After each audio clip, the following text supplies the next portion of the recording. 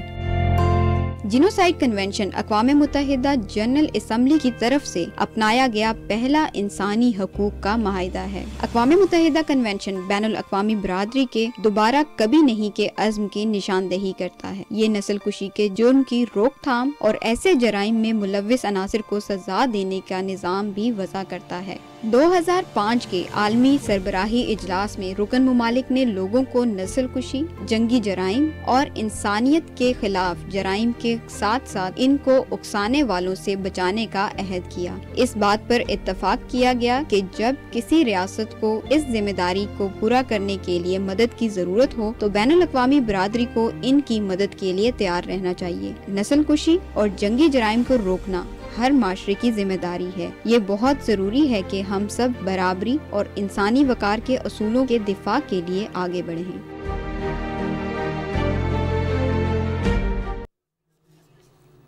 جی، تو یہ رپورٹ صرف رپورٹ کی حد تک نہیں ہے، ہم یہی کہیں گے کہ ایک معصوم سی کوشش ہے ان لوگوں کو نیند سے جگانے کی جو کہ شاید کہیں سو بیٹھے اور انہیں معلوم نہیں ہے کہ اس دنیا میں کیا کچھ ہو رہا ہے۔